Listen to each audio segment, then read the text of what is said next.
Hey guys, Matt Gurney here, Jen Gerson as well. It is the Line podcast, and we are recording it, and I should know this, on January the 17th, 2025. A week that was so busy, Jen and I seem to have wiped our memories of it. We actually had to sit down and say, what the hell happened? We're going to talk liberal leadership. We're going to talk about Canadian national unity. We're going to talk about the imminent inauguration of Donald Trump. All that and more on this, the latest episode of the Line podcast.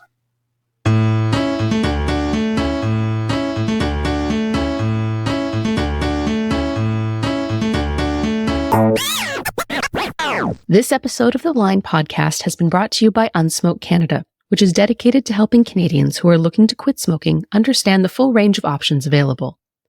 Despite decades of government programs and increasing regulations, today nearly 4 million Canadians still smoke cigarettes.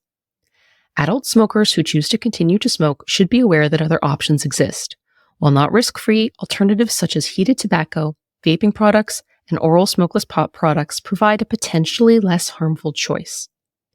Smoke-free alternatives do not involve combustion or burning like smoking a cigarette does. Instead of heavily restricting access and information about these options, Canada's government should be adopting common sense legislation that will further bring down Canada's smoking rates and put information in the hands of Canadians. Information such as the relative risks compared to cigarettes. Because the products are not the same, and they shouldn't be treated the same. It's just common sense. Learn about how a smoke-free future can be achieved at unsmoke.ca. Matt, where are you? Yeah, I was going to say literally the first thing. So audio listeners won't notice this, but YouTube viewers will notice I'm not in my normal place. I am where everyone wants to be in January. I'm in suburban Ottawa. Wow. Yeah. Jealous. Extreme. It's a hockey tournament weekend for my son, and every time I'm in Ottawa for a family event, my Ottawa-based peeps are like, why didn't you let us know? Anyone who is a kid in rep hockey knows why I didn't tell anyone I'm coming to Ottawa. You know how much free time I have this weekend? Zero. Team meeting, breakfast, commute to game, commute back, lunch, team meeting, warm up, commute to rink, game, team dinner. It's just solid, but I always have ask time you a question. Like as a parent of children myself, now fortunately my son is a little too into trains and Minecraft for hockey to be a very significant risk. My daughter, on the other hand, may be another conversation. But why? Because I can't think of a more annoying, more expensive sport to be putting a child in than one that requires thousands of dollars of investments in like equipment and pads that they grow out of constantly. And also involves parents sitting around ice cold rinks in the middle of winter. So why are you doing this to yourself? Why not do soccer? We do lacrosse. We do golf. We do swimming. We do tennis. We just, you know what? Look, the reality of it is, the glib and fun answer would simply be because I hate myself. Oh, okay. But no, the serious answer. We've established that for the umpteenth time. Yeah, look, the serious answer is, and we won't torpedo the whole podcast with this because I could go on at some length about this. My son's the kind of guy who would 9 times out of 10 would rather just be at home. He's a bit of an introvert. He likes his friends. He likes hanging out, but he's kind of a quiet guy. But from the age of 3, he was hockey obsessed. And like, I don't say that I had no bearing on that because obviously I would watch it too. But he was like a toddler who didn't like going on play dates, wanted to just stay home and be with his stuff and in his safe space. He was the guy going, I got to learn to skate. And I remember saying to him, dude, you don't like leaving the house. He's like, I can't play hockey if I can't skate. And he was like a toddler and it's his thing. So why do I do it? Because I love him and he wants it. But believe me, if he told me, yeah, you know what, I've had enough and I want to just focus on golf, I wouldn't argue with him. We'll leave it at that. So here I am in suburban Ottawa, close to the capital. I don't think I'll get any further than the rink. I want to talk with you about your Mark Carney column. But I think we should probably set the stage just a little bit first. Let's do that. Let's presume that our audience it's not on the up and up of the debates happening in the comment section of my Mark Carney column. Last week and then this week, continuing into this week, senior liberals of various descriptions have been opting out. They've been going, not going to run focused on my job as a cabinet minister, focusing on family. Anita Anand, for example, said, not only am I not running for the leadership, I'm leaving politics. Like, I'm not even going to contest my seat in the next election. So people are making big decisions. Mark Carney, after the innie-outie game he's been playing for like years, is in, and we'll talk about that in a minute. Krista Freeland is not officially in yet, but it's all but official because she has signaled in a tweet like I'm going to fight for Canada, and she has a big event coming up in Alberta, I think, as well, on Sunday. So that's the launch event. That's when it will become official. Why does everybody launch their liberal leadership bid in a province that hates them? Let's save that for segment 2. Okay, all right, we'll get there. I'm actually gonna talk about that. There are a few other sacrificial also rans who seem to be looking into it. But one of the interesting things is like Freeland probably would have had a chance if there was a really strong third place candidate. And I'm not saying she doesn't have a chance in a one-on-one against Carney, but it's hard. It seems to me that the liberal institutional strength is coalescing more around Carney than Freeland. But not the caucus. The caucus is going Freeland. Caucus doesn't matter, which is wild. Fair. But the way the Liberals have structured this. True. So let's actually start talking about the was it the Daily Show? Jon Stewart, okay. Is that what it's called? Let's also set the scene a little bit more because, of course, we know that Carney was probably instrumental in leading the final push to get Trudeau to resign. Like the weekend before he resigned, we know that he was doing like calls to all caucus members. Basically, we don't know what he was saying exactly, but presumably he was making his pitch. So this leadership run is at least officially 2 weeks in the making, probably, of course, much longer. We know that Carney's been in and out, serving in advisor roles with the government. We know that he's been rumored to be about to be parachuted into the government at any minute now. This has been going on for years. This guy is the biggest tease ever. That said, so he finally obviously decides to pull the ripcord and make the jump into politics. And he holds his launch in Edmonton on Thursday. But before he does that, only a couple days before he does this, I believe Monday night, he decides to do some kind of soft launch on The Daily Show with Jon Stewart, which was interesting. And we can dissect why it was interesting, in addition to talking about his performance on The Daily Show. And then, of course, a couple days later, he does the launch in Edmonton. The actual launch. So what do you want to talk about first? Do you want to talk about the soft launch or the actual launch? Let me wrap a little bit of a bow around both of them because in your column, we'll talk about your column specifically because you observed and then commentated upon, whatever, grammar is hard. You had words about the actual official launch in Edmonton. But part of your column I thought was interesting. You talked a bit about the fact that Carney did choose to soft launch on an American late night TV show.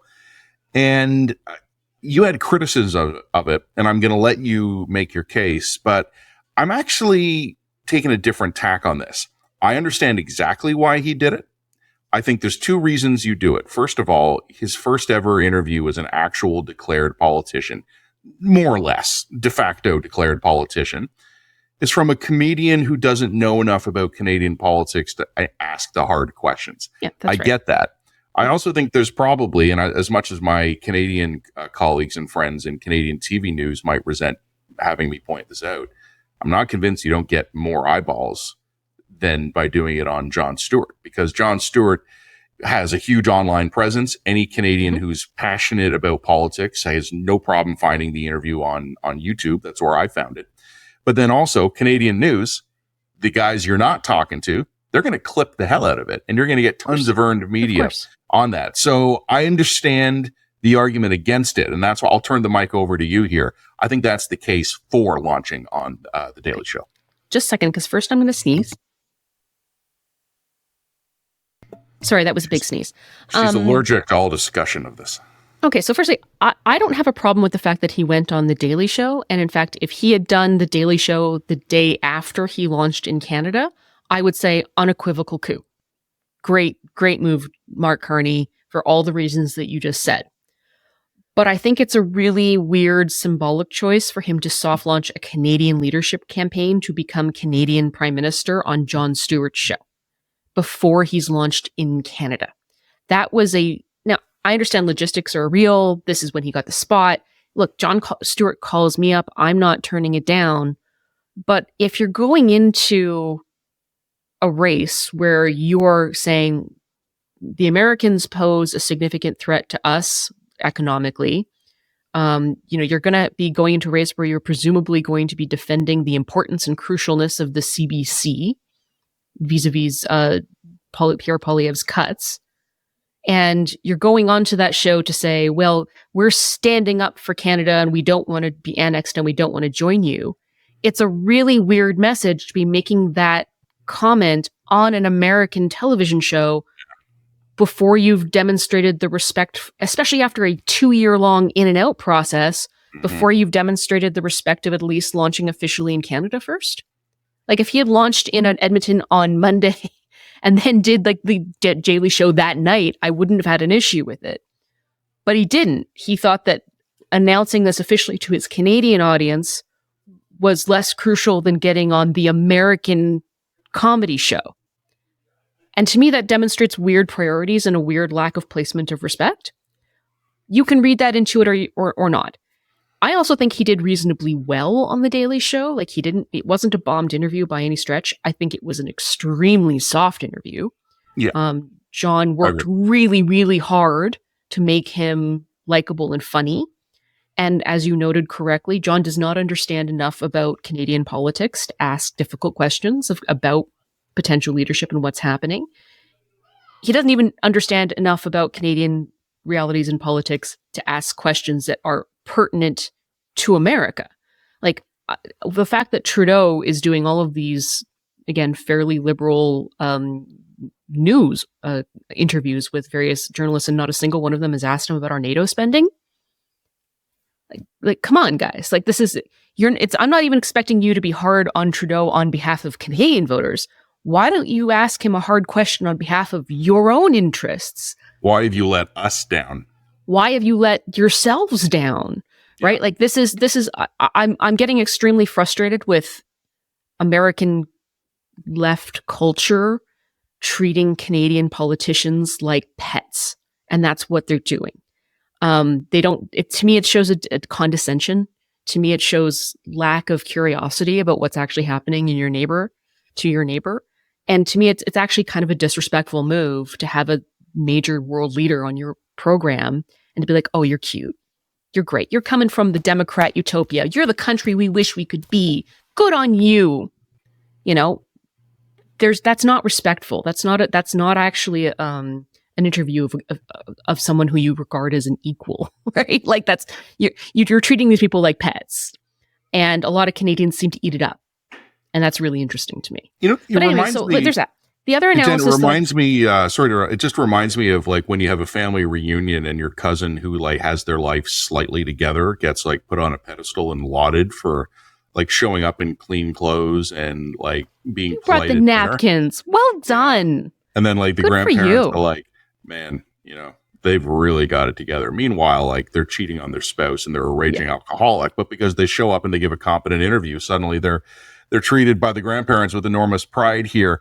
Canadians have almost contempt breeding familiarity, right? Like the other way around, familiarity breeding contempt. We know you enough to like you. We don't know nearly enough to judge you fairly. Therefore, you seem amazing to us. Well, and also, I wrote about this when Trudeau went on Colbert a couple months ago. Yeah. And also the other thing too, is I think a lot of American liberals don't understand enough about what's happening in Canada to really grok or even really want to grok why people are angry, because they see Canada as being like the Democrat utopia that they wish they could have locally. Like, oh, you got national health care. You've got all these things that we're fighting for. I'm like, okay, well, peel back the onion skin of a lot of that, and you're going to find that all of the things that we have, there were significant trade-offs for what we got. Some of the things that we have aren't working particularly well, and there's a pretty significant sort of departure about the Canada that lives in your head and the Canada that the rest of us are actually living. But because they kind of have that utopia in their head, they don't take it seriously. But there's there's a funny feedback loop here too, because for a lot of Americans, it's the Canada they learned about watching The Daily Show. Yes, that's right. And by the way, American conservatives kind of do the opposite thing. They kind of treat or cast Canada into being a far more hellish landscape than it actually is, because they want Canada to be treated as like the paragon of woke policy run amok, and so therefore, breadlines are hitting the streets. It's like, no, it's not that either. Like, that's also kind of nuts. But MSNBC Canada are empty hospitals with 30 well-trained, smiling doctors lined up to receive you. And Fox News Canada is a Canadian hospital where you walk into it and a security guard just immediately does summary made on you by shooting you in the head. Pretty much, yes. We serve a symbolic purpose for both Americans, but in both cases, foreigners aren't real. We exist as like a symbolic story they're telling themselves internally, right? They're not treating us like real people or a real country. So look, there's that. I think that it sends a really bad message about your faith in Canada, period, that you're doing a soft launch on an American show as opposed to a Canadian one, or that you would do that first. I think that sends a really off message. And then I did an actual media analysis of The Daily Show. And like, Matt, you and I are going to be very sad when I talk about this because we grew up with The Daily Show. We laughed at Jon Stewart. I remember the Daily Show's peak during the George Bush years. I was like, yeah, Jon Stewart. And now we're 40. And do you want to know what the average age of the average viewer of The Daily Show is now? Well, I know because I read your column. Well, okay, but if you didn't know, what would you guess? I would have guessed in the 50s. Yeah, it's 63. Yeah. It's 63. Their actual audience has declined dramatically in recent years, so their actual numbers are not what they were. And also, the show, I couldn't find where The Daily Show is even streaming on TV in Canada anymore. Apparently, it's on a network called Slice, which is a network I was not aware even existed anymore. So the days of the Comedy Central era, where The Daily Show and the Colbert Report were like at the tip of the political zeitgeist in both countries, that is that world has been dead for 10 years now. That is not the reality anymore. Let me tell you something nuts, Jen. This is incredible. Mm-hmm. If you adjust for the per capita population difference, the Line podcast has roughly the same size audience as The Daily Show. Well, there you go. That should terrify you. Like numerically, we're smaller, but per capita. Now, that being said, yes, I am aware that, people will clip it. People are going to see it on YouTube. There's going to be an audience for it. It's very possible that, and also bluntly, so many of the liberal voters are themselves going to be politically engaged boomers that this might be the correct avenue to reach them. I said, I don't begrudge him going on the show. I begrudge him going on the show when he did, but I don't begrudge him going on the show. But like, when your voting block is legitimately best reached by going on The Daily Show, guys, the trumpets of doom do ringeth. Okay? That's a problem for you as a party. So I'm going to leave that there. I don't think he did a bad job. He actually got a zinger or two in. I think he was fine. I think Stewart spoon-fed him a lot. It wasn't a substantive interview. It was meant to be an introductory interview. That's whatever. Moving on. I think in the most basic analysis, I got 2 quick points to make, and then one that's a little bigger. Point one: The Onion, back when it was funny, had this hilarious scrawler text on one of their video news feeds, and this was like almost 20 years ago, where it just scrawled along the bottom of the screen in the middle of another segment: McCain wastes day campaigning in Winnipeg. And because I was Canadian, I just laughed at that. The other thing that I would mention is that I agree with you. I do think that Carney did fine. I want to send a message out to my liberal friends, some of whom are very much feeling attacked, young and rejuvenated. No. They feel great this week, because Carney had a good interview with Jon Stewart. Super. All I'm going to say is that I haven't seen people this excited about a progressive candidate since Kamala Harris last summer. Oh, yeah. And I'm all I'm saying is that the amount of enthusiasm I'm seeing for Carney after the Daily Show interview, I think reflects a lot more of the lifting of months and months of despair on my Liberal friends than it does an actual objective performance of Carney on The Daily Show, where, again, I think he did fine. I think he did fine. But the only substantive comment I want to make, and it's not a criticism, it's not at all. Jon Stewart and Stephen Colbert with the Prime Minister a few months ago. Hosts serve the audience. That is the purpose of the host. They serve the live audience and they serve the television or broader audience, whatever it happens to be. Stewart is not sitting in his office knowing Carney's coming on and going, what are the issues that shape life in Canada today? What are the challenges that Canada faces on the next generation? What are the issues that the Parliament of Canada must address immediately after Mark Carney hypothetically becomes the Liberal leader? Jon Stewart's thinking, I got an audience full of Americans. I've got a Canadian guest. What do I talk about that he can talk about that interests the audience? Yep. And this is not a criticism because Stewart's a good interviewer. And he played that interviewing really well. He did great. He did his usual excellent job. He's good at that. But we have to keep in mind, he is interviewing a Canadian for an American audience. The Canadian audience is the bonus, and that shapes the interview. And I think this is kind of where we naturally pivot. So that's the soft launch. I was driving to Ottawa through a blizzard because that's how I roll. I didn't get a chance to watch Carney's event in Edmonton. You did. What did you think? I think the best way to explain this is to point out to start by what Carney is up against, okay?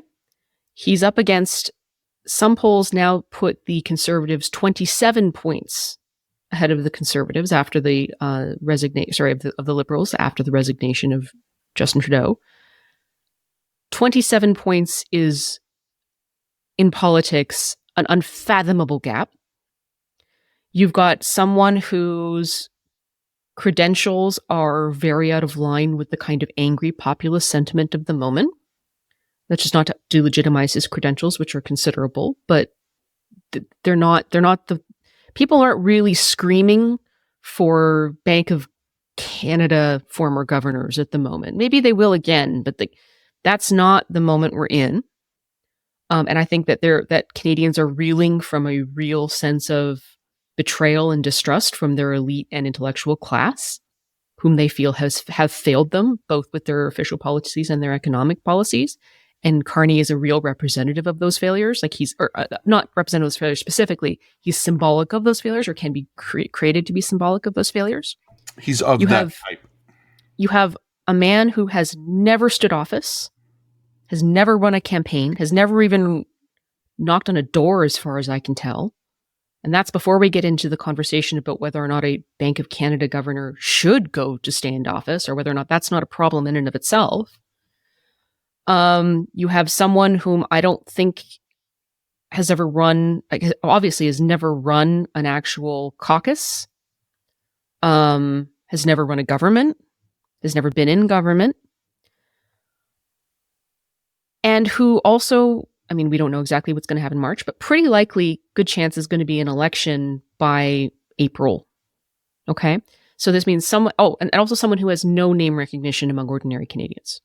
Weirdos like us know who he is, but like ordinary Canadians, zero, like almost no name recognition. So he's going to have to define himself almost from scratch, facing the headwinds of the Conservatives' own formidable oppo drop and political campaign. And I would point out the Conservatives are very well funded at the moment, the Liberals less so. The Liberal Party around him is in shambles. So whatever organizational skill could make up for Mark Carney's lack of experience in the politic front is weak. And he's going to have maybe 2 weeks in office in order to define himself as a prime minister before he's going to have to present a budget and probably get into an election. So he has no time, probably, to increase his name recognition or introduce himself to Canadians on his own terms, which is normally a process which takes about a year or a year and a half. Okay?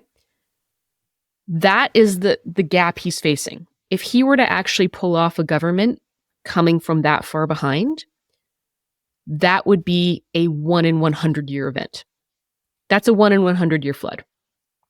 If he were that good that he were capable of turning around the Liberal Party's fortunes, that would be something that you and I will have never seen in our political reporting career, and almost certainly never will see. Never will again. Never will again. Yeah. Like, that is the level of the gap here. I'm not saying it's impossible. 1 in 100-year floods happen, man. They totally do. Hey, you're looking at a guy who watched the Maple Leafs' own backup goalie / Zamboni driver defeat the Maple Leafs. So, yeah, hey, which was incredible. Like, these things absolutely happen. But is Mark Carney coming to the table with so much promise, with so little baggage, and with so much charisma that I think that he can make up for a 1 in 100-year kind of campaign? No. I think that if you he might do better than expected.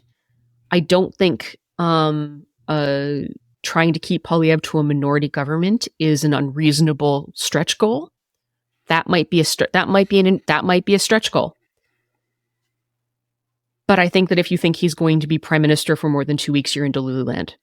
That's straight up copium. That's fantasy. There's no fucking way. I was looking at the 338 aggregator earlier in the week, and I realized that if an election were held today, and all the usual caveats and provisos, blah, blah, blah, but based on the trajectory the Conservatives are on now, if they won the kind of government they seem to be winning, they could then hive off the second largest party in Parliament. They could lose so many defectors that they would form the largest opposition party. Rebel Conservatives would be the official opposition, and the non-rebel Conservatives would still have the majority. Like, the number of seats they're ahead in are massive. And I think to myself, is Carney going to put 15, 20 seats back in play? Yeah, maybe. Is he going to put 70? No. Now, look, campaigns matter, and people can really shift perceptions in campaigns. I would say the Conservatives are not without weaknesses. The Conservatives have some large and glaring weaknesses going into this campaign. They could absolutely they also have a long history of screwing the pooch. So I can understand why Conservatives are feeling a little spooked right now. I get it. I don't think they are. No, I don't think they are either. But for someone to come back, to put this in, so people are saying, who would want to take this job and be Kim Campbell? The person who is going to take this job is going to have a radically worse position than Kim Campbell when Kim Campbell took over from Brian Mulroney. Kim Campbell, I looked at this.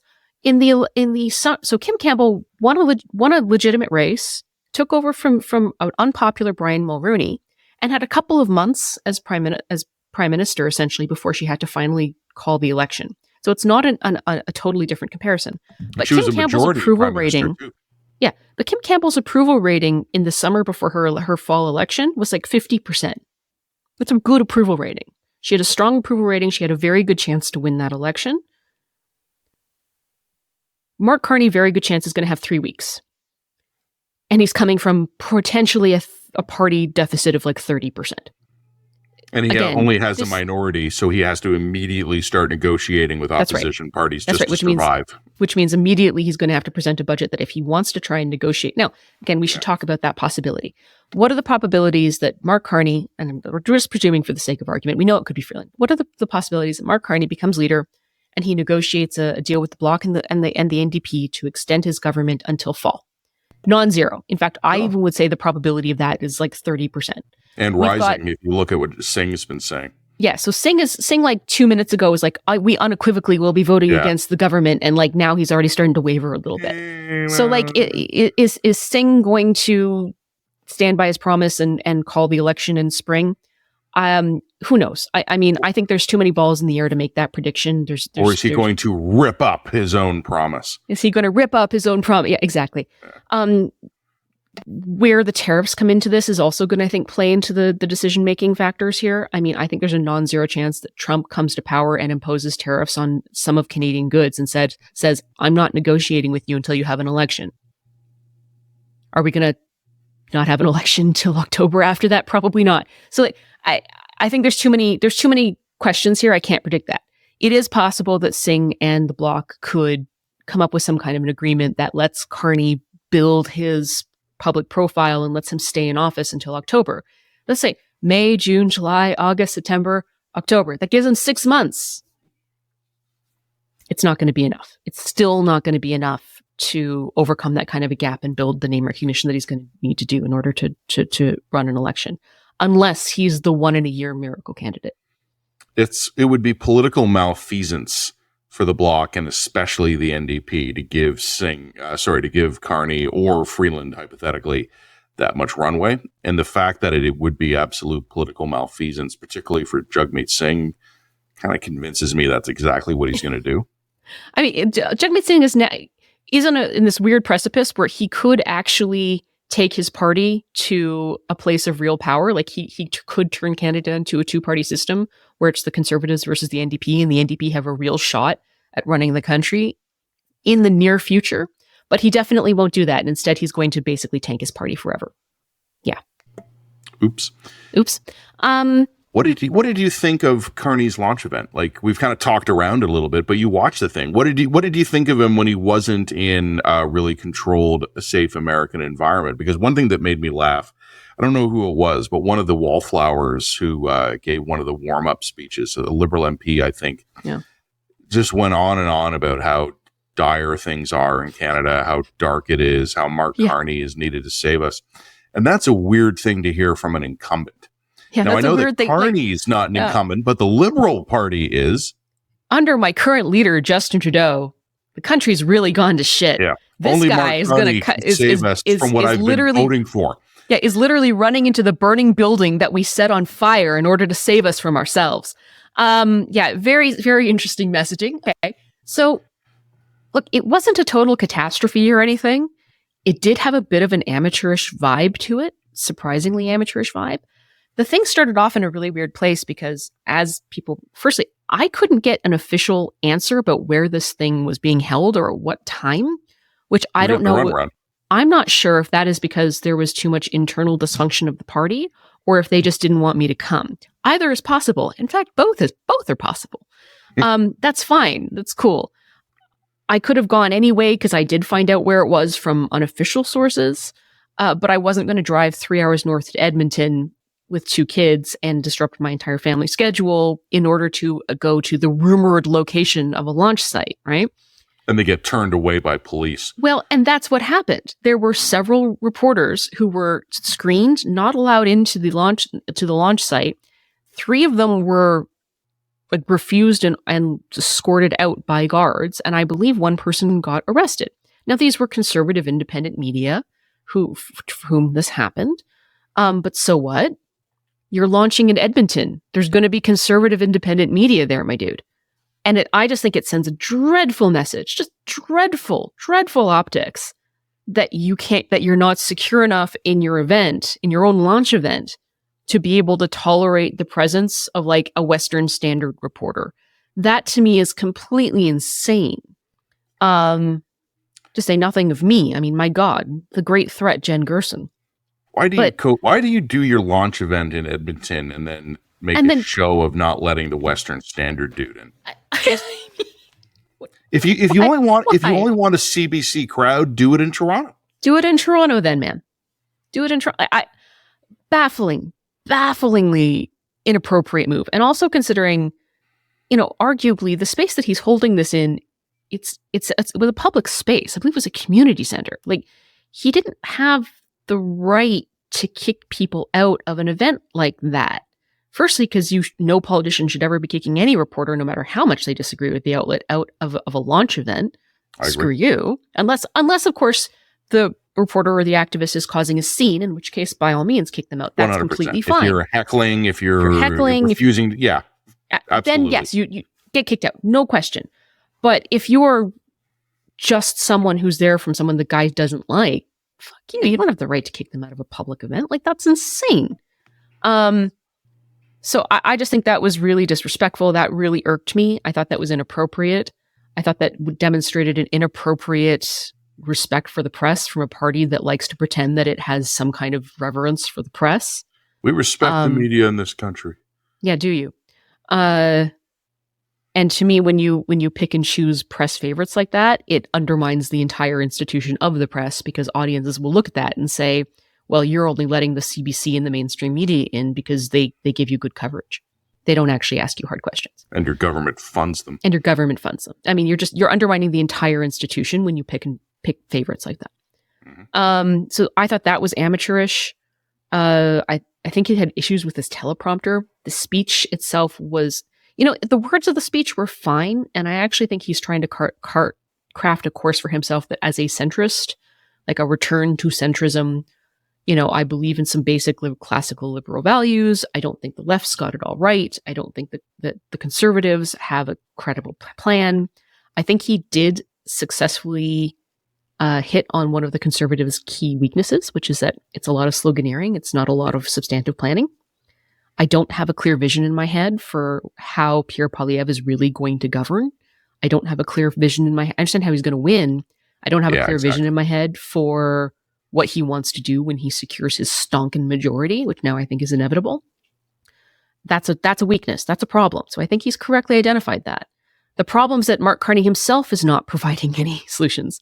And in fact, when he was asked specifically about the carbon tax, which, by the way, should have been an obvious question you knew was coming, he's like, well, we'll be coming out with a policy in coming weeks. It's like, dude, the vote's on March 9th.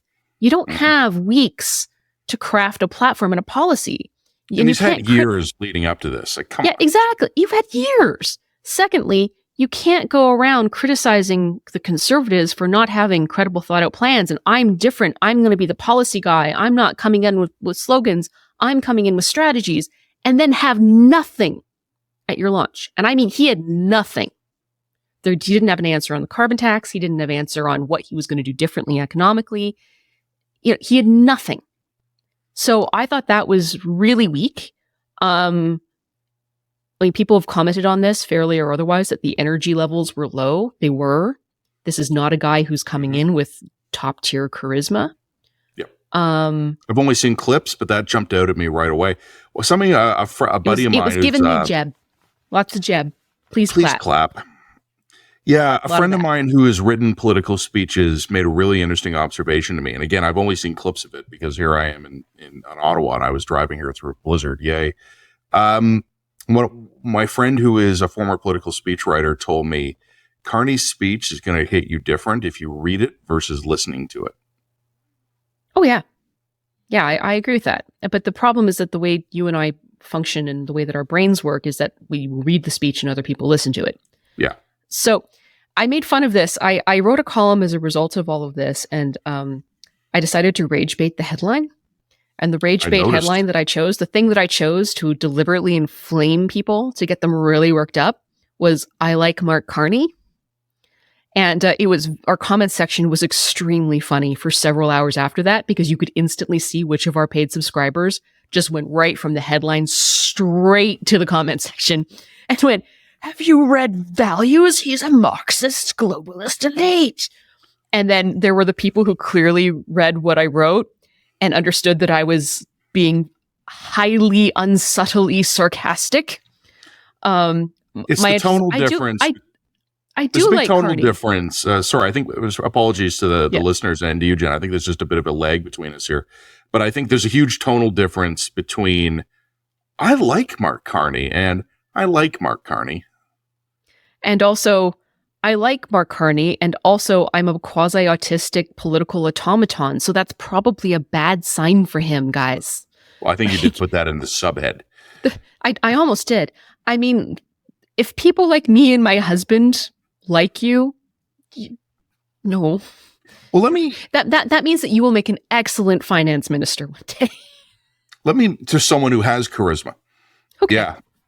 Let me make a semi-serious point. So you're teasing yourself. I don't think you're being insincere, but you're being good-humored in your self-assessment there.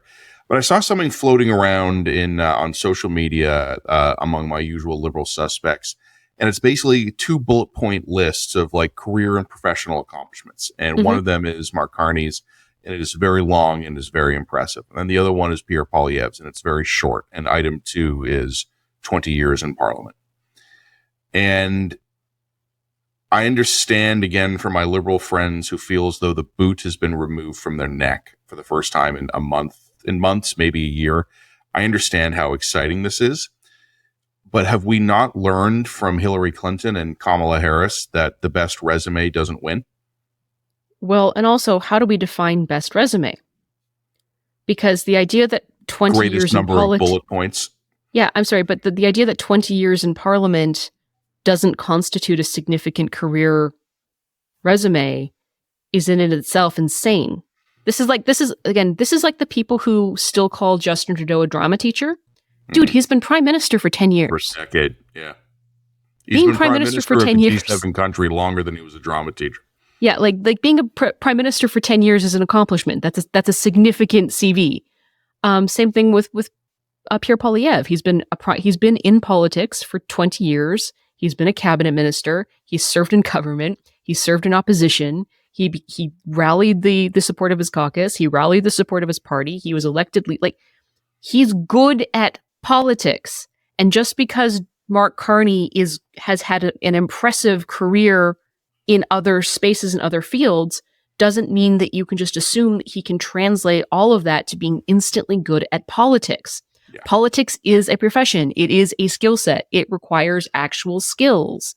All right. Communication skills, coalition building skills, emotional intelligence skills, ability to connect skills, creativity skills. Pierre has spent 20 years honing those. Mark Carney has not. And you can tell. So the idea that being a career politician is not real or doesn't count somehow on the experience front, that's nuts, guys. It does seem to be a particular failing of progressive voters and political parties, and I don't pretend to understand this because they used to be better at politics. Mm-hmm. But it's like sometime over the last generation, a large number of progressive voters, at least in North America, have somehow given themselves the psychic permission to believe that being good at politics is not a necessity for a political career. And I've already mentioned Kamala Harris. I've already mentioned Hillary Clinton. For my Canadian audience here, that comment is also aimed squarely at the Chrystia Freeland supporters. Being good at politics matters when your job is politics. The voters aren't sitting at a table wearing suits like a corporate HR department and conducting a job interview. This is a question about who can persuade the electorate using not, PowerPoint presentations and policy slides. Who can actually slogans, verb to noun. That's right. Now, I can make the argument and would make the argument that I would like to see Pierre Poilievre and the Conservative Party put a little bit more effort into real policies. I would like to have a better vision in my head of what they're actually planning on doing once they're in Parliament, once they're in power in Parliament. But if you can't make the pitch to ordinary people, and I'm not an ordinary person, if you can't make your pitch compelling to ordinary people, you don't get in the room. There's no there. So the idea that Mark Carney is the experienced hand, dude, you haven't won a single seat. You've not door knocked. I don't think he understands the basics of how politics even functions. Do you know how to get out the vote, my friend? Do you know how to write a political speech? Do you know how to do any of the things that a basic beginning level politician has to learn how to do in order to climb up through the ranks? No. The counterpoint to that is that he has people who do. Okay, but does he have a party that's functional enough to figure that out and support it? Because yes, you're right. You can have a star candidate with an amazing resume parachute into a political environment in a senior level role. You can do that if the people around him are extremely good, extremely ambitious, absolutely have their wits about them. But if he's surrounding himself with the same Trudeau people who have basically run themselves into the ground over the last 10 years and have demonstrated themselves to be wildly out of touch with where Canadians are at and the zeitgeist, then he's doomed. There's no coming back from that, because he himself will lack the political nous and the political instincts to be able to pull the plane up, and he's going to be relying on people who are burnt out and done. Yeah. So there's no hope there. So I'm not seeing evidence at this point that Mark Carney is a once in a century political talent. which he would need to be to change the course of the plane. But you know what I would say? I don't dislike the guy. And actually, by the way, I'm going to respond to some of our commentators here. I think that people who are trying to peg Mark Carney as some kind of globalist Marxist, come back to the bus, my friends. No, I don't want them on the bus. They can stay. We can get in the bus and drive away. When the central banker is not capitalist enough for you, I'm not saying, like, good people of good faith can disagree about to what extent government should be supporting certain policy programs or currency union. Like, people of good faith can have disagreements about this. But if you honestly believe that Mark Carney is a member of the globalist elite who's trying to create a one world, communist one world government in order to shut down all of the oil sands, I've lost you. Sorry, I can't hear you over the black helicopters. Yeah. Like I can issue criticisms of Mark Carney, and I can even disagree with certain aspects of his policy and his economics. That's not, you're not in reality land if that's your argument against Mark Carney. I think that he could be a perfectly credible finance minister. I think he could actually be actually very good at administration. I think that there's going to come a time when Canadians are not interested in charisma. They're interested in a really boring dude who just, runs the government and fixes problems behind the scenes. I can see a near future in that for him. And if Mark Carney spends 4 years in opposition, builds his political skills, comes to respect and understand that politics is a skill that he doesn't yet have, and that these are things that he needs to learn how to do, in 4 years, he could be prime minister. I could see a path for him there. Do I think that Mark Carney is committed enough to being a politician to stick around for that period in that cycle? Less convinced. And I think that that's a problem for the Liberals. The only thing I have to add to this, and I think we'll drop a like and subscribe here, because I'm glad to get your thoughts on this. I genuinely am, because I didn't have the opportunity to see that because of my travel schedule, and you did. I'll get around to seeing it eventually. It just haven't yet, but I don't know, Jen. I'm just looking at the clock here. We've been talking for almost 45 minutes. Oh, God. You're the worst. I don't know if the fact that we have not mentioned Freeland once is an oversight on our part or a subconsciously brilliant decision on how to allot the time. Well, let's see what happens at her launch. Let's talk about her launch after we see it. The way the Liberal universe is lining up behind Carney, if you're Chrystia Freeland, I don't think you're feeling valued. I remember just a few weeks ago, at the Christmas party, more people wanted selfies with her than with the prime minister. And then meanwhile, you look over at the Liberal voter base, Carney, it's, okay. Like and subscribe. Like and subscribe. This episode of the Line Podcast has been brought to you by TikTok Canada. TikTok Canada has a team of hundreds of local employees supporting the success of Canadian creators, businesses, and advertisers. The federal government, however, has ordered TikTok to shut down its Canadian offices, meaning hundreds of people will lose their jobs. TikTok Canada believes it's important to have employees in Canada supporting Canadian creators and advertisers, paying Canadian taxes, and operating under Canadian law. Shutting down TikTok Canada doesn't make Canadians safer, but it does eliminate jobs and investments in this country. Keep listening this month to learn about the work the Canadian teams do to support Canadians on TikTok. I want to ask Jen a question about national unity, but I feel that, Jen, we made one small mistake in our first segment, and I just want to fix it now. Not as a correction, just as an oversight. I think we should acknowledge one thing we didn't acknowledge. There's been a few opinion polls out this week, and they're choppy. Some of them are showing absolutely no effect on the Conservative juggernaut. Some of them are showing considerable tightening. My own sense, Jen, is ask me about polls in 2 weeks. I'm not going to over or underreact to any of them right now. Yep. What I would say, though, is we'll put this down as an on-the-record marker, I guess. I think it is going to tighten. I think the Liberals are going to get a lot of attention, a lot of it positive from the leadership race. And I do think polls will tighten. But kind of like I said in that first segment, it's one thing to say the national horse race polls will tighten. Start showing me the 70 seats that Carney and or Freeland will put back into the Liberal column. So that's the only point I think we didn't make explicitly in the first segment. I think they're going to tighten, and then I think they're going to diverge again. Yeah, I think so. Yep. So yeah, you never read anything out of outlier polls, especially after significant 2-week rule. I mean, we're 11 days out since Trudeau's resignation. People the official leaderships this week. Yeah, I agree. People are just starting to register the fact that Trudeau in Normie Land are just starting to register the fact that Trudeau has resigned. So way too soon. 2 weeks, even 3 or 4 before I'm going to start to take polls too seriously again.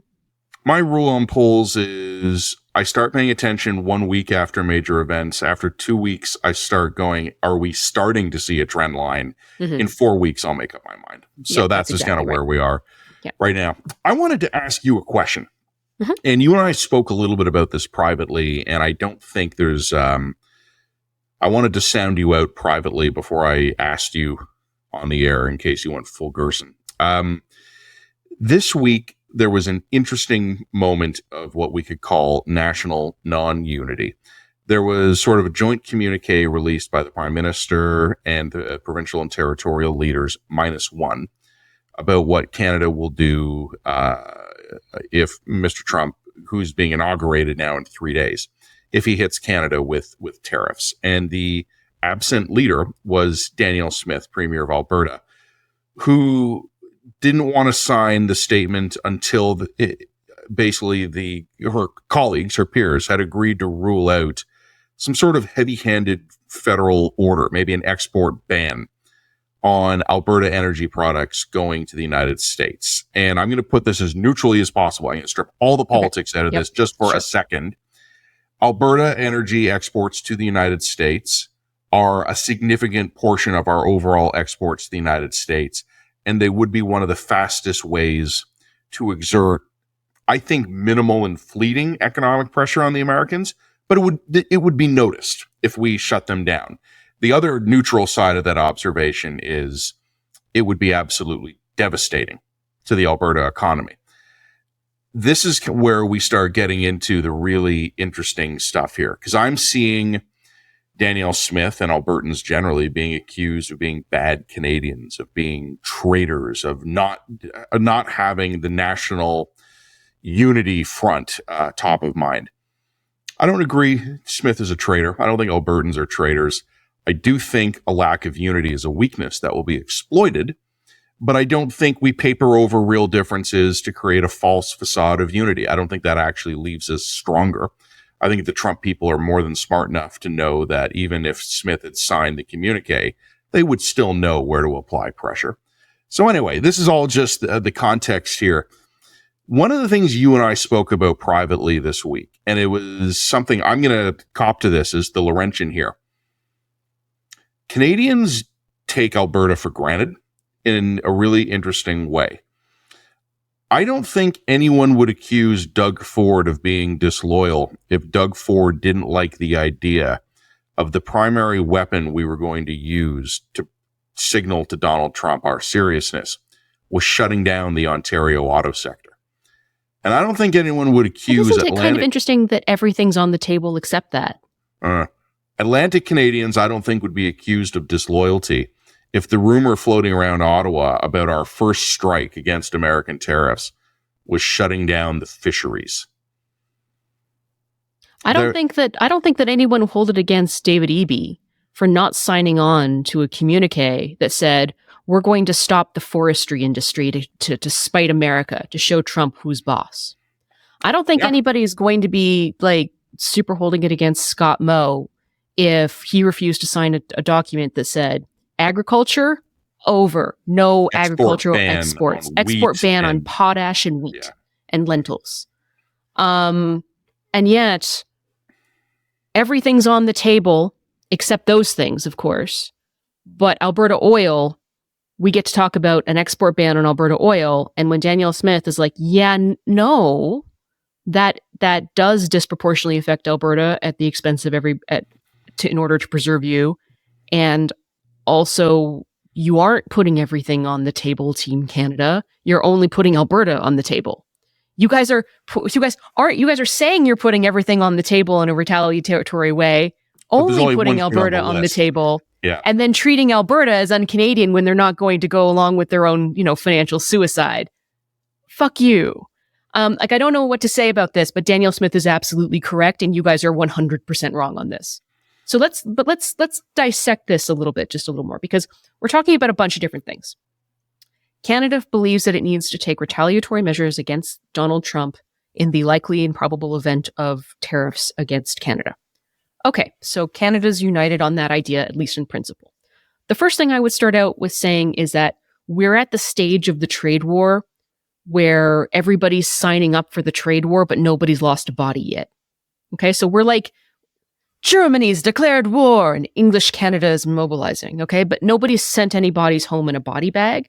So enthusiasm for the war is high, but it's enthusiasm for a war that we're all pretty convinced is going to be over in 3 weeks and will make heroes and martyrs of us all.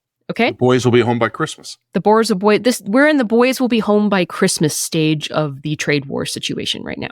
Yeah. It's very, very easy to get nationalistic and patriotic about a trade war before we've had to actually suffer and make real sacrifices and consequences as a result of our actions. Okay? So I think one of the interesting questions is whether or not national unity for making those sacrifices holds, and for how long and why. That's another conversation for another day, and probably for our podcast 2 weeks from now. So let's put a pin in it. Why, Jen? What'll be happening 2 weeks from now? What'll be happening in 2 weeks from now?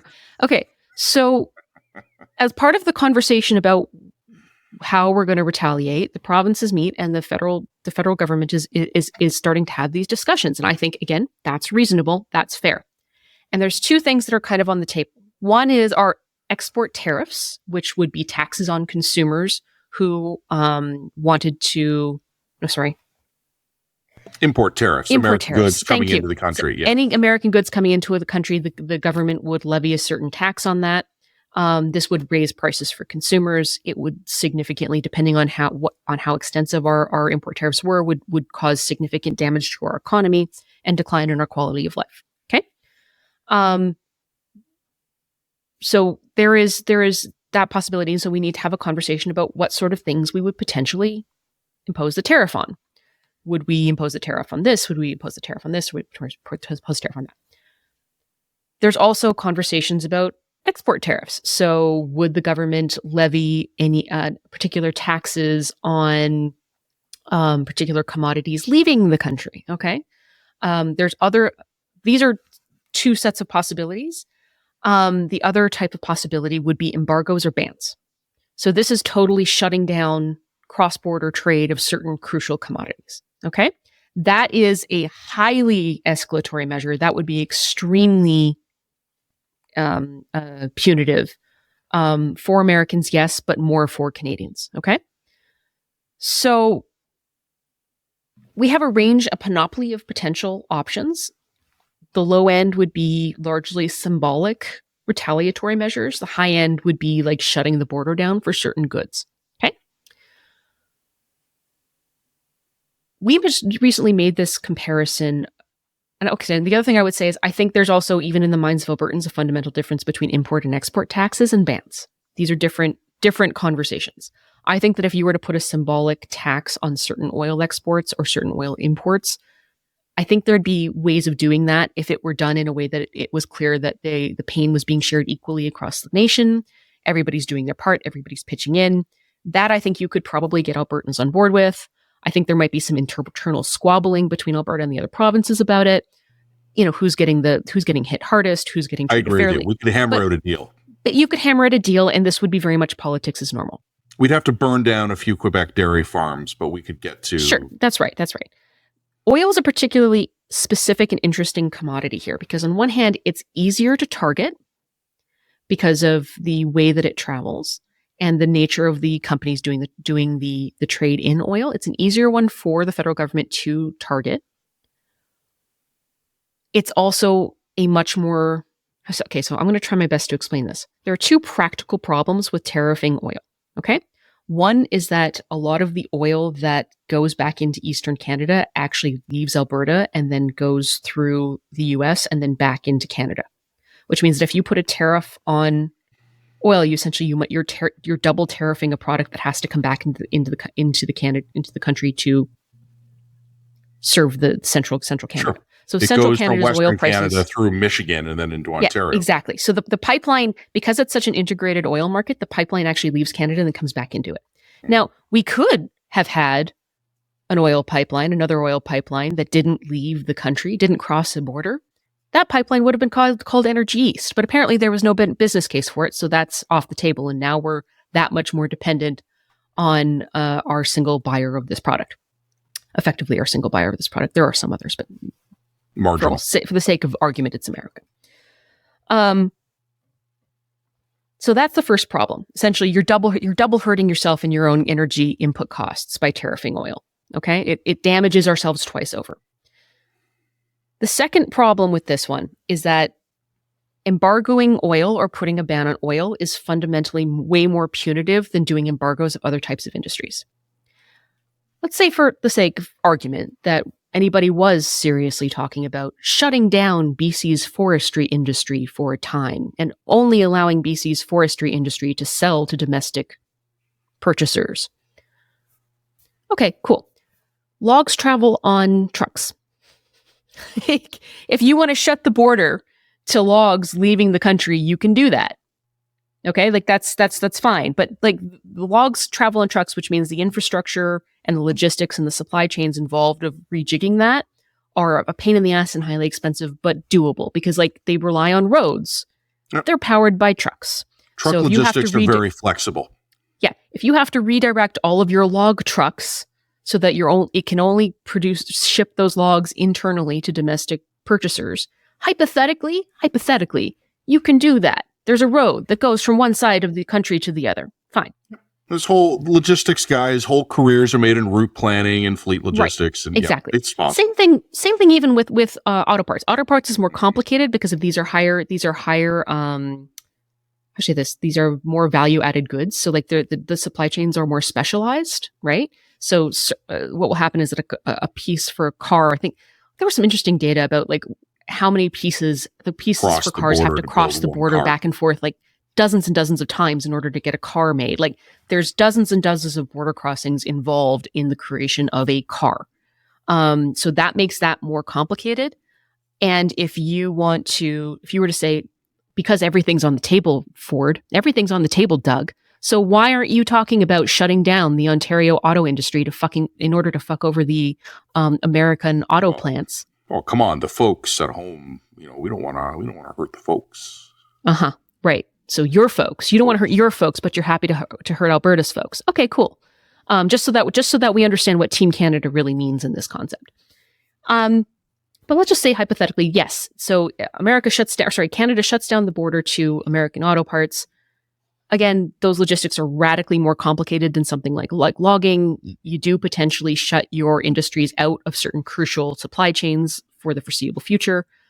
But, if it's a short-term trade war, borders can reopen, those connections can reheal over time. Okay, fine. Oil operates on a totally different infrastructure system. It relies on train a little bit, but largely pipelines. And pipelines that are expensive to invest in and are underground and have essentially tied America and Canada into a totally integrated energy market. Okay?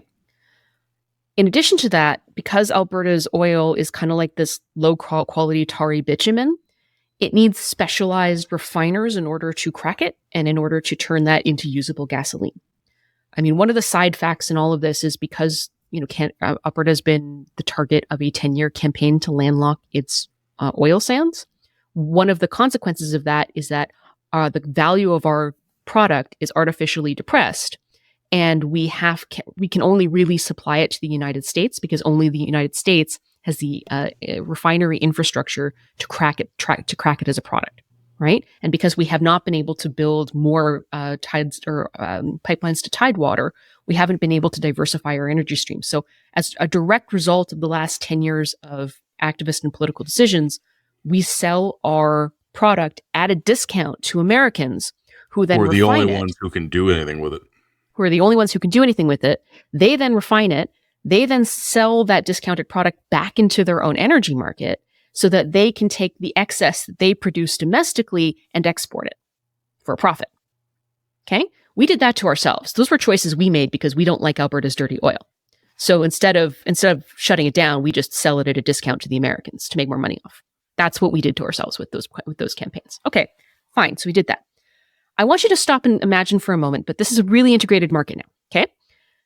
Stop for a moment and imagine that we, even for a short period of time, follow through on a threat to stop oil from crossing the border, which, by the way, we cannot do anything with because we don't have the refining capacity at home to crack our own oil. We just don't have enough.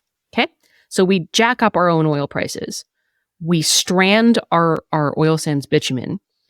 Very few facilities can actually process it or do anything with it. So it's not like we can even sell it to the market domestically and do something useful with it. We'd need to invest billions of dollars in refining infrastructure at home in order to use that domestically, which is going to take years and money we don't have and can't move on. But more importantly, how do the Americans respond to that?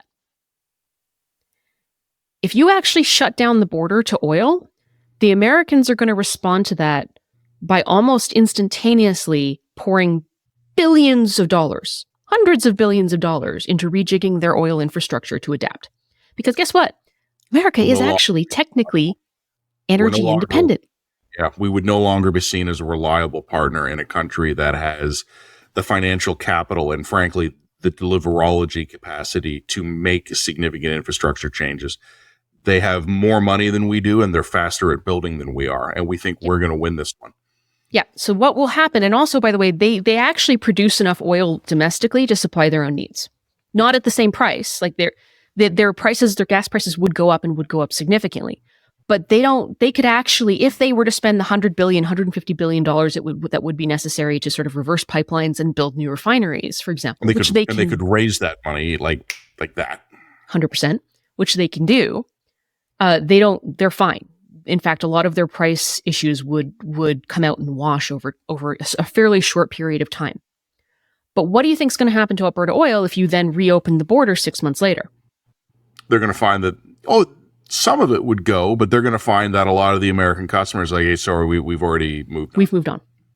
Which means that if they start making these multi-billion-dollar investments in rejigging their oil infrastructure so that they're no longer dependent on Canadians, not only have we... the station. Yeah, the train's left the station. Gone. Yeah. Train's gone.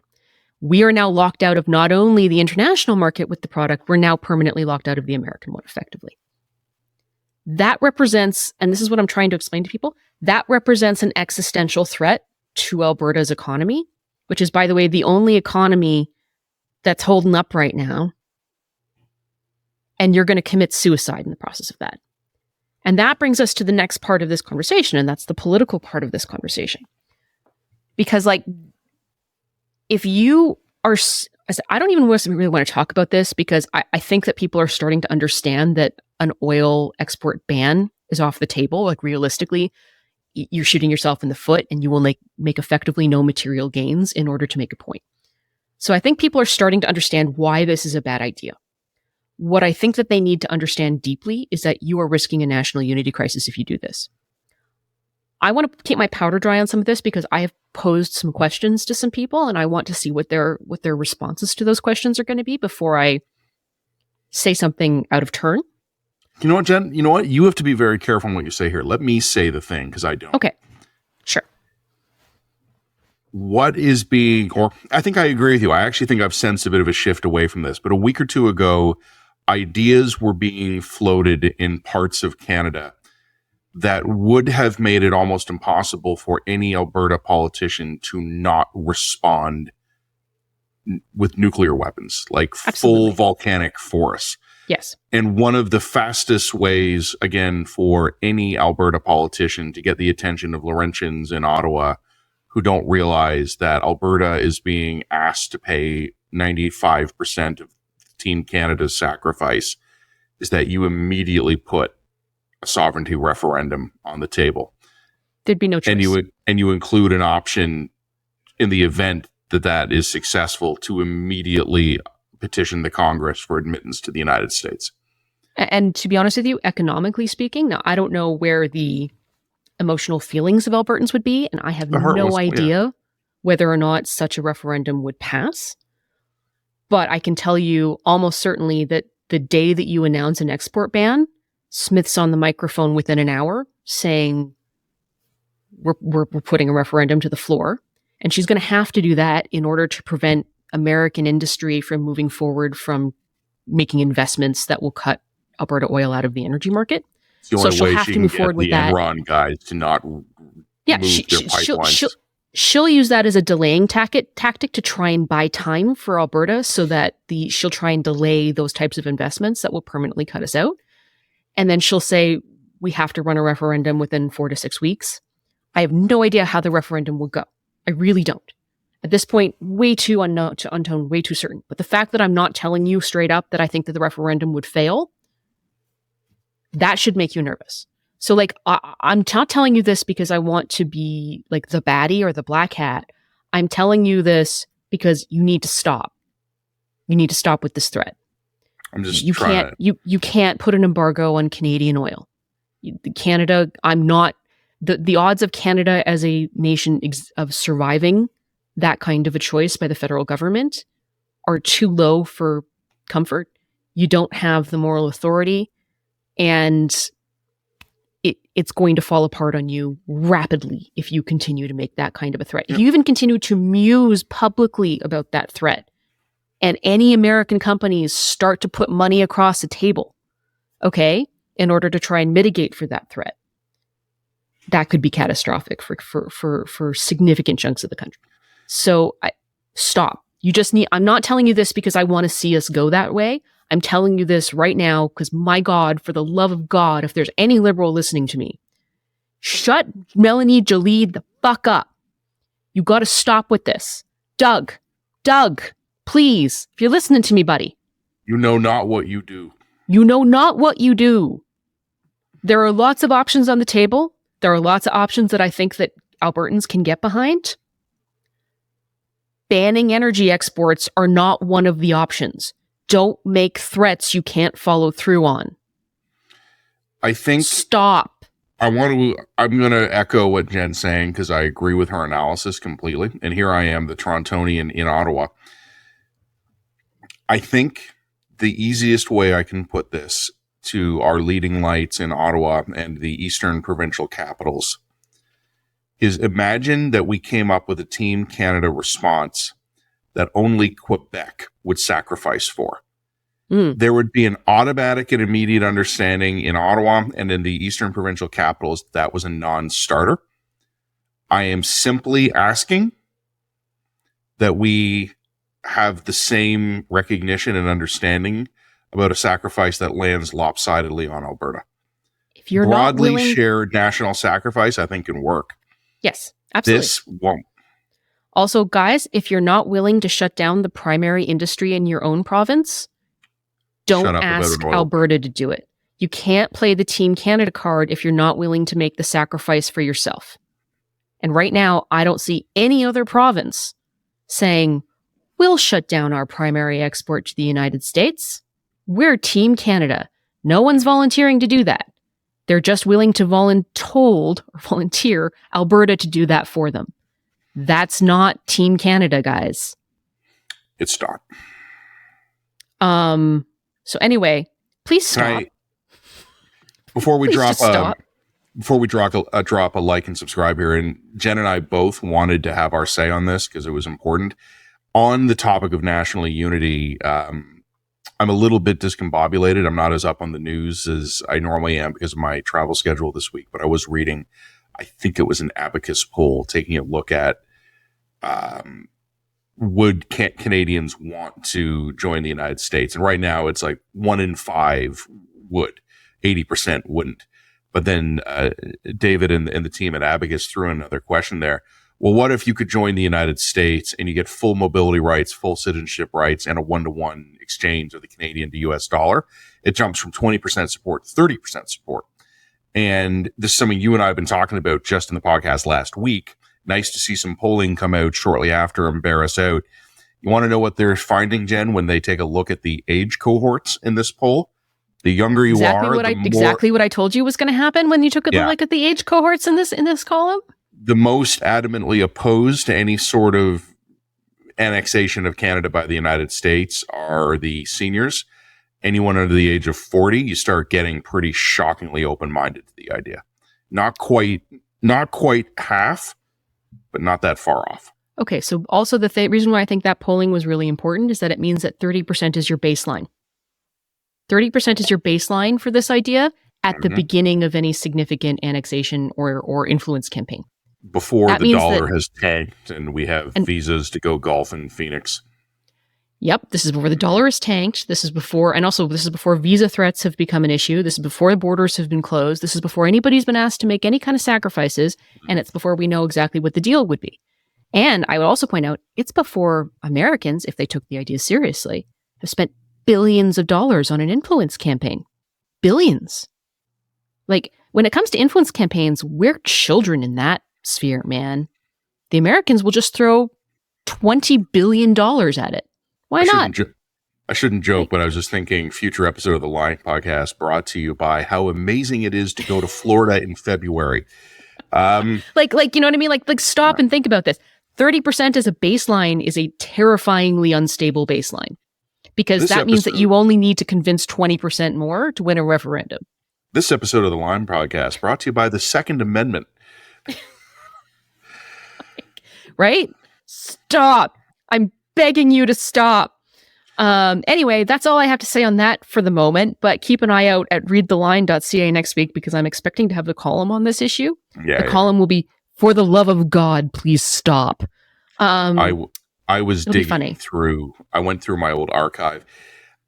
I wrote so many freaking editorials back on when I was on, and then later editor of the National Post editorial board, which was like begging somebody to build Energy East, to build Northern Gateway. We had an editorial where we joked we wanted to build an editorial that just went up into space and shot the oil out of the atmosphere. Like, just build them in every direction, build the pipelines in every direction. And to go back and read the archive of what I was writing 10 years. First of all, our lame-o editors made us take out the space pipeline joke. They didn't think it was funny, which I thought was outrageous. But looking at what I was writing a decade ago, like, can we please build some pipelines? People are going to argue with me about the economic case. People are going to want to blame Harper. People are going to tell me about it wouldn't have been profitable. Sometimes countries build strategic assets for national security reasons. I wish we had better internal domestic energy transfer capacity in this country. Yeah, that would be nice to have right now, even at a loss. You know, here's the thing that I would say before I go like and subscribe, is that if things really do go goddamn pear-shaped in the next 6 to 18 months, the words "no business case" will be written on the epitaph of Canada as a nation. Yeah, no, I think that's right. And it was something that I was thinking about earlier. Oh, it's a no business case will be in strict competition for who could have seen this coming with our business epitaph, right? And this is something I've written about a lot, which is there have been a lot of danger signals being flashed at us. And I'm not saying we should have, canceled healthcare and drafted everybody into the army, but like, there should be prudent, phased responses to gradually emerging threats. Matt, there's no business case for that. There was never any business case. My mistake. Anyway, your mistake. On that note, like and subscribe. We're going to do a quick little comeback talking about the inauguration, do a little gut check, and then we're gonna release our fellow listeners into the happy, glorious sunshine of the country in the middle of January. That's what we'll do. Like and subscribe. Well, that was cathartic. I feel better. I feel a lot better about everything. Me too. That's great. You know what? Look, I always joke about the fact that like I am a pretty solidly Torontonian guy, but just Eastern Canadians, my God, we are oblivious people sometimes. I'm not crazy like you Westerners are crazy, because you guys got your own pathologies that I think you are blind to, but like just the inability for Ontarians to understand that Albertans would react in exactly the same way they would.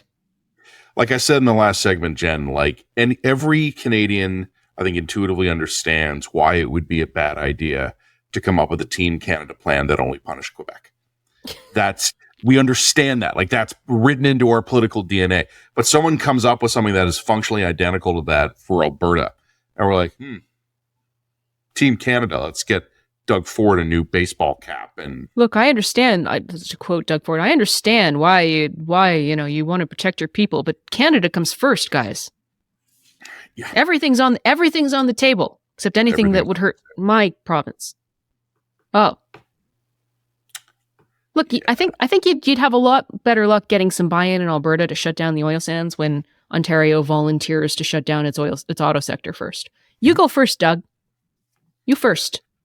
Well, hey, everybody's calling him, including me, the de facto captain of Team Canada right now. You know, Captain, show some moral leadership. That's it. Captains never ask the team to do something they wouldn't do themselves. Absolutely. Go for it. Let's go, Doug. Let's shut down Oakville. Let's shut down Oshawa. Let's shut down Windsor. Do it. And that'll show Donald Trump. That'll show Donald Trump. That'll show him who's boss. Well, speaking of which, T-minus 3 days and change, a few extra hours. The end of the Biden years, the second Trump term cometh. Also known as the eye of the storm. Well, you know what? It's something we haven't talked about before, Jen, but I don't think I have any particular predictions to make for Monday, but I'm just thinking about kind of what you and I have kicked around here on the pod a bunch of times. You know, with one Trump term and one Biden term, we knew that one of those guys was the anomaly and one was the historical path. And what we just didn't know is which one it was. And I think it's pretty clear that Biden was a bit of a dead cat bounce of the old political consensus in the United States. There's a new political consensus in the United States. Even the Democrats are going to have to adjust to that.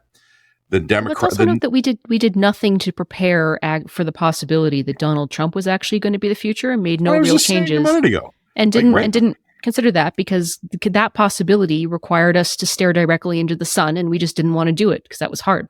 We couldn't figure out a way to make Alberta do it for us, so we didn't bother. Yeah. But no, I mean, I think one of the things that I don't know Canadians have figured out yet, and I'm screaming it from the rooftops here, is that the midterms will come in 2 years-ish, and as ever, I expect rules of U.S. political politics to remain unbroken. The Republicans will suffer. The Democrats will improve. 4 years from now, I think the Democrats have a decent chance at a Democrat winning the White House back, and so on and so forth. But what I don't think Canadians realize yet is that we're going to be dealing with Democrats who are increasingly transactional and like Republicans, increasingly protectionist, and are increasingly fed up with members of the Western Alliance who don't pull their weight militarily. That is where the center of gravity of U.S. politics is. Trump got there first. He's won twice because of that. Democrats are going to have to adjust. The Democrats are still going to oppose Republicans on abortion, on gun rights, on domestic social issues, but on international trade, on international security, we're going to see a more America First protectionist consensus because that's where the voters are. And that's what Trump figured out. Yep, correct. So we're going to have to adjust to that regardless of whether or not we happen to like the people who Americans elect. The other thing that I would say in this is, firstly, I would reiterate the thought-terminating cliche that Matt and I have invented and come Americans up with. Have a right to choose their own destiny. Americans have a right to choose their own destiny. And then usually after we say that thought terminating cliche, we need to stare in the screen blankly for a couple seconds. Okay, so Americans have a right to choose their own destiny, and we have to respond to that and react to it. The other thing I'm going to say, and I'm going to take not a victory lap here, but one of the things that really struck me after the Trump election is that a lot of our audience, and a lot of our audience is sort of more conservative-leaning Canadian, absolutely, were elated by Donald Trump's victory. And they could not understand why we were so concerned. A couple of us accused us, and particularly you, of Trump derangement syndrome. And what I've been trying to explain to these people is, A, I understand your emotional response to Donald Trump. You are elated.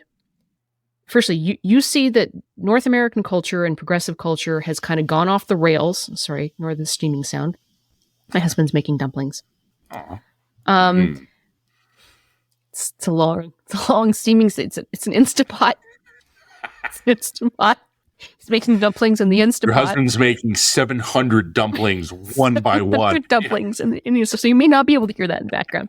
Anyway, look, there's a broad sense that like America and especially progressives in North America lost their goddamn minds over the last couple of years, and a second election by Donald Trump is a categorical and maybe permanent rebuke to that whole ideology.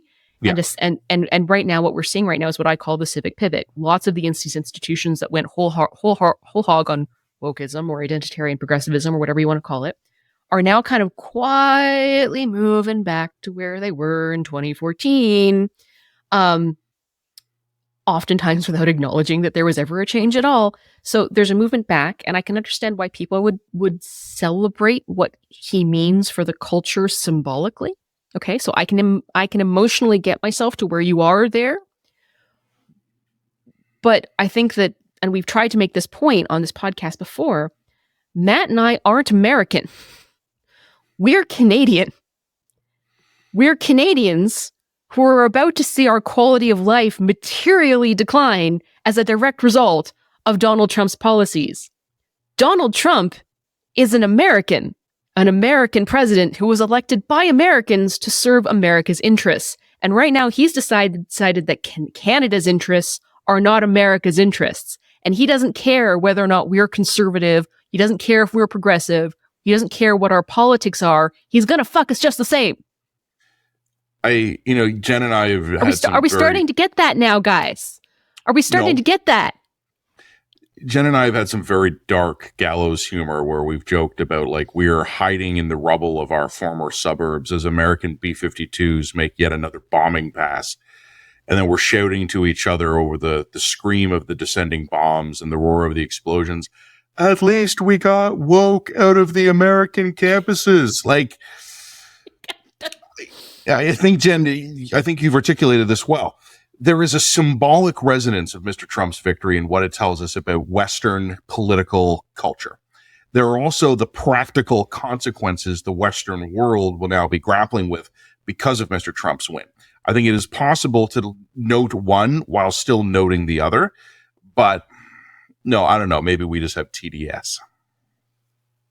Okay, well, have fun with that. Also, might I recommend that if you had anything you've been putting off buying on your Amazon.ca list, now's the time. You might want to hit a Costco run on the way home from work while you're at it, because I don't know when those tariffs are coming or how hard they're going to bite or what they're going to be tariffs on. But, if you have an opportunity to stock up on pantry goods, maybe go for it. I do have friends whose jobs involve exports, we'll say, Canadians exporting into the United States, and they've been telling me they cannot keep up with orders. Americans are buying to get their orders in before January 19th. Yes, and they're doing this at a wholesale level and an individual level. That's a tell. Mm-hmm. Respond to it. Look, I don't like Trump. I don't think I'm deranged by my dislike of him, but I'm not a fan of the guy. He lost me at mocking John McCain for being captured.